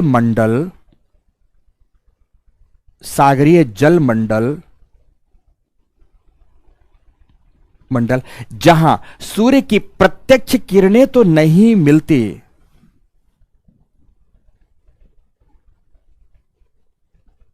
सूर्य की प्रत्यक्ष किरणें तो नहीं मिलती, यहां सूर्य की प्रत्यक्ष किरणें नहीं होंगी, परंतु विसरित या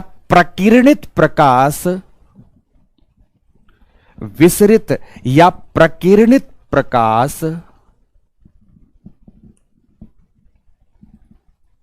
प्रकाश प्राप्त होता। अब आपके मन में जरूर आया होगा सर ये विसरित क्या है, ये प्रकीर्णित क्या है। तो समझना जैसे मान लो आप मुट्ठी में रेत के कण भरो और जोर से दीवार में फेंको, दीवार से टकराकर वो चारों ओर फैल जाए, दीवार से टकराकर वो चारों ओर फैल जाए, ये प्रकीर्णन है।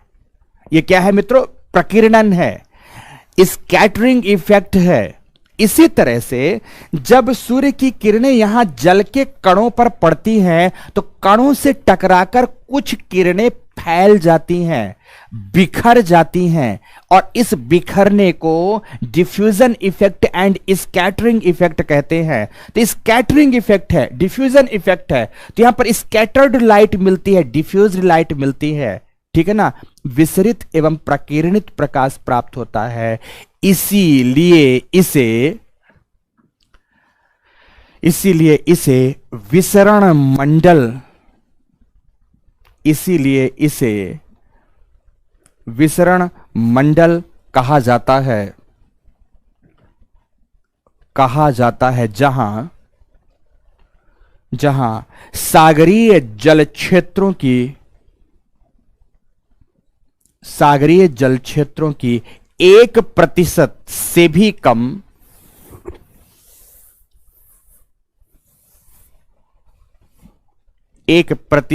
भी कम जैव विविधता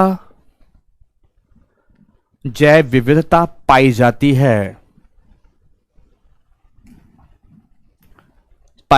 है।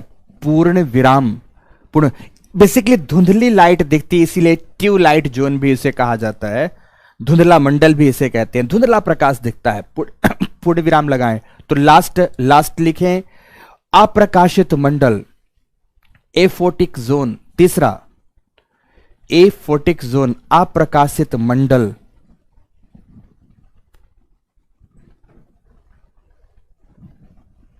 ठीक है, अप्रकाशित मंडल। अब अप्रकाशित मंडल, व्हाट इज एफोटिक जोन? लिखें 1000 मीटर से अधिक गहराई पर, 1000 मीटर से अधिक गहराई पर सूर्य प्रकाश पूर्णतः अनुपस्थित होता है।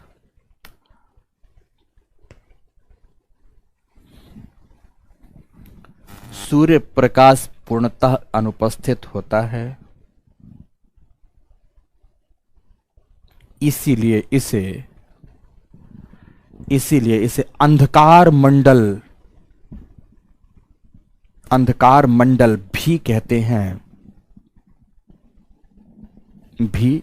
हैं। पूर्ण विराम लिखो। यहां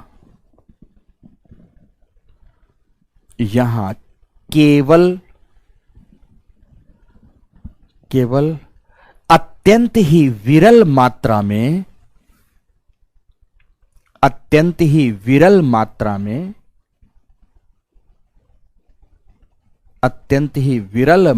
में रासायनिक संश्लेषी प्रकाश है ना, तो प्रकाश संश्लेषी तो पाई नहीं जाएगी। रासायनिक संश्लेषी बैक्टीरिया आदि जो कीमोसिंथेसिस करेगी, रासायनिक संश्लेषी बैक्टीरिया आदि उपस्थित होती है। बहुत विरल मात्रा में, स्कैटर्ड मात्रा में है, ना के बराबर मात्रा में है, बैक्टीरिया आदि प्राप्त होती है। इसीलिए इसे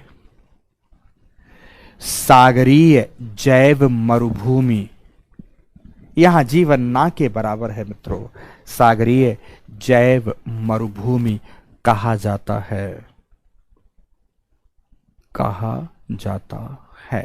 पूर्ण विराम। दोस्तों, सागरों के क्षेत्रीकरण पर चलिए सबसे पहले आइए एक बार पूरे की पूरी आज की बातों को रिकैप करिए, मेमोराइज करिए। हमने आज पढ़ाया कि महासागर और सागर क्या होते हैं, तो फिर पढ़ाया सागर और खाड़ियों में अंतर क्या होता है। इसी आधार पर पढ़ाया कि समुद्र विज्ञान का पाठ्यक्रम क्या क्या होगा। तो तो समुद्र विज्ञान के पाठ्यक्रम के साथ मैंने पहले पाठ्यक्रम के अंग की शुरुआत की जोनिंग ऑफ द ओशन में, और उस जोनिंग ऑफ द ओशन का पहला विषय बिंदु या पहला आधार सूर्य के प्रकाश की प्रवेशता के आधार पर सागरीय जलमंडल को 3 भागों में बांटा। इतनी चीजें आपने आज पढ़ी। तो कल की क्लास में हम लोग फिर से अभी जोनिंग ऑफ द ओशन ही पढ़ेंगे, और जोनिंग ऑफ द ओशन के दूसरे आधार पढ़ेंगे। तो दूसरा आधार कौन सा होगा, आज ही जान लेना चाहिए आपका, होगा इकोलॉजिकल जोनिंग, मतलब सागरीय जल क्षेत्रों का पारिस्थितिक मंडलीकरण करेंगे। यहां पर आज सूर्य के प्रकाश की प्रवेशता के आधार पर जोन में बांटा है, तो कल जैव पारिस्थितिकी की उपस्थिति के आधार पर सागरों को जोन में बांटेंगे। और फिर आप देखिएगा कितने प्रश्न वहां से निकलकर सामने आते हैं। आज से भी प्रश्न है, कल की क्लास से भी प्रश्न होगा, हर एक कक्षा से आपको प्रश्न मिल रहा होगा मित्रों। तो आज की इस कक्षा को हम यहीं पर समाप्त करना चाहेंगे। आगे ध्यान रखें सभी के सभी दोस्तों, ध्यान रखना इस बात को कि हम लोग इसी तरह से विषय को एक एक करके आगे पढ़ते जाएंगे और एक एक विषय बिंदु को क्लास में ही याद करते जाएंगे। और अभी कुछ दिनों तक 1.5 घंटे की ही इस कक्षा को लेंगे और आपके तमाम बातों को यहीं पर क्लास में समझा देंगे। कोशिश करेंगे कि अगर आप पूरी बात को समझें तो एक भी प्रश्न आपका जनरेट होने के लिए बचे ही ना। हर एक बात क्लास में ही अक्षर सा याद करके जाओ। इन प्रयासों के साथ ही अगली कक्षाओं का आप इंतजार करिए। कल पुनः उपस्थित होते हैं अपने जो विदित समय है 8:30 का, और अपने टॉपिक को आगे बढ़ाते हैं। धन्यवाद मेरे प्यारे दोस्तों, बहुत बहुत धन्यवाद। जो भी पढ़ाते हैं डेली 5 मिनट कम से कम बैठकर रिवीजन अवश्य करते रहिएगा। धन्यवाद दोस्तों।